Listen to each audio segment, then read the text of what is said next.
नमस्कार दोस्तों। पौराणिक मान्यताओं के अनुसार श्रेष्ठ पितर अग्निश्रवाग्य और बहिश्रवाग की मानसिक कन्या अश्रुधा घोर तपस्या कर रही थी। वह तपस्या में इतनी लीन थी कि देवताओं के 1000 वर्ष बीत गए।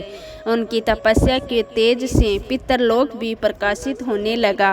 प्रसन्न होकर सभी श्रेष्ठ पितरगण अश्रुधा को वरदान देने के लिए इकट्ठे हुए। उन्होंने अश्रुधा से कहा, हे पुत्री, हम सभी तुम्हारी तपस्या से अति प्रसन्न हैं, इसलिए जो चाहो वर मांग लो। लेकिन अश्रुधा ने पितरों की तरफ ध्यान नहीं दिया। वह उनमें से एक अति तेजस्वी पितर अमावस्यु को पलक झपकाए बिना ही निहारती रही। पितरों के बार बार कहने पर उसने कहा, हे पितरदेव, क्या आप मुझे सच में वरदान देना चाहते हैं? इसे पर तेजस्वी पितर अमावस्यु ने कहा, हे अश्रुधा, वरदान पर तुम्हारा अधिकार है, इसलिए निसंकोच होकर मांगो। अश्रुधा ने कहा, प्रभु, यदि आप मुझे वरदान देना ही चाहते हैं तो मैं आपके साथ का आनंद चाहती हूँ। अश्रुधा के इस तरह कहने पर सभी पितर क्रोधित हो गए। उन्होंने अश्रुधा को श्राप दिया कि वह पितरलोक से पतित होकर पृथ्वीलोक पर जाएगी। पितरों के इस तरह श्राप दिए जाने पर अश्रुधा पितरों के पैरों में गिरकर रोने लगी। इस पर पितरों को दया आ गई। उन्होंने कहा, अश्रुधा, तुम पतित योनि में श्राप मिलने के कारण मत्स्य कन्या के रूप में जन्म लोगी। भगवान ब्रह्मा के वंशज महर्षि वरासे तुम्हें पति के रूप में प्राप्त होंगे।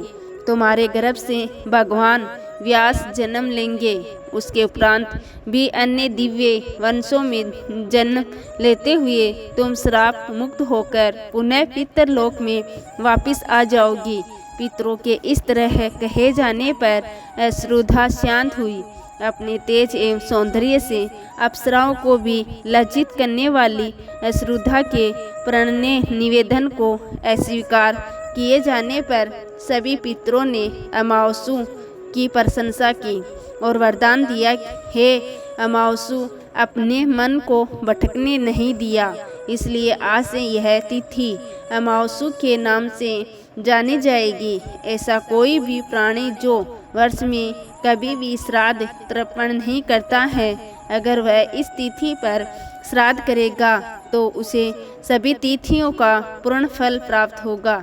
तभी से इस तिथि का नाम अमावस्यु व अमावस्या हो गया और पितरों के वरदान मिलने के स्वरूप अमावस्या को सर्व पितर श्राद्ध के लिए सर्वश्रेष्ठ पुण्य फलदायी माना जाता है।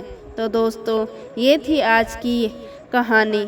आपको कैसी लगी कमेंट करके ज़रूर बताएं और साथ ही साथ मेरे चैनल को सब्सक्राइब करना ना भूलें। धन्यवाद।